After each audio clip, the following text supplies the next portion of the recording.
जयन्ते मङ्गलाकाली भद्रकाली कपालिनीं दुर्गा क्षमा शिवा धात्री स्वाहा स्वधा नमोस्तुते। नमस्कार, माરું નામ છે લક્ષ દવે। ધ લોકસત્તા જનસત્તાના ધર્મશાસ્ત્રમાં આપનું હાર્દિક સ્વાગત છે। બંધુઓ, આજે આપણે ચૈત્ર નવરાત્રિ વિશે જાણીશું।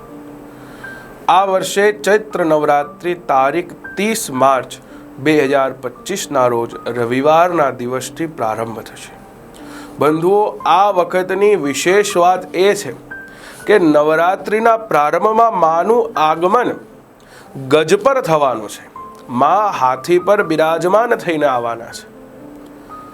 હવે આપ સૌના મનમાં પ્રશ્ન હશે કે માનું વાહન તો વાઘ છે, તો માં હાથી પર શું કામ? તો અગણિત શાસ્ત્રોમાં એમ બતાવ્યું છે કે નવરાત્રિના પ્રારંભનો જે દિવસ છે એમાં જે વાર આવેલો છે એ વાર અનુસાર માં રથ પર બિરાજમાન થઈને આવે છે।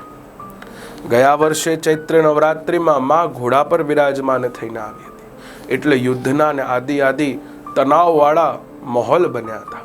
પરંતુ આ વખતે જગદંબાએ કૃપા કરી છે, એ ગજ પર બિરાજમાન થઈને આવી રહી છે।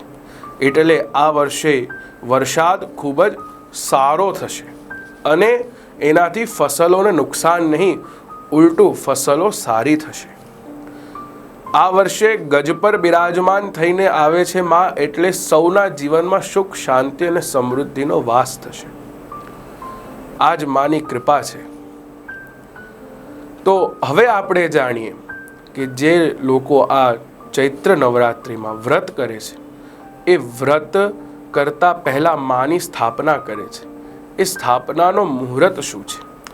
તો ઘટ સ્થાપનાનો મુહૂર્ત છે સવારે 6:32 લઈ 10:35 અને બપોરે અભિજીત મુહૂર્ત બપોરે 12:17 લઈ અને 1:06 સુધીનો રહેશે।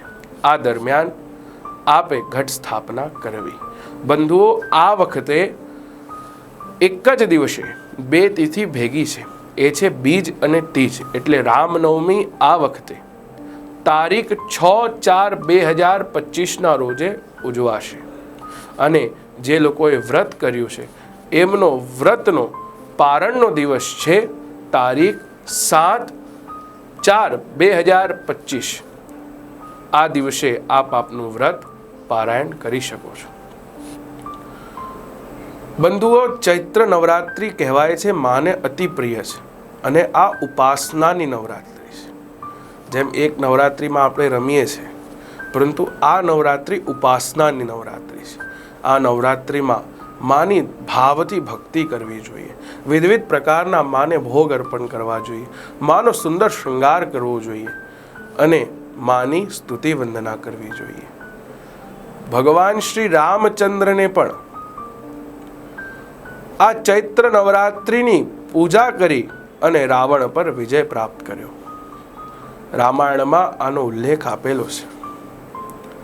તો આપ સૌ પણ ભગવતી રાજરાજેશ્વરીની કૃપા પ્રાપ્ત કરજો અને ભગવતીની આ ચૈત્ર માસમાં ભાવથી ભક્તિ કરજો। આની સાથે હું લક્ષ દવે આપ સૌથી વિદાય લઉં છું।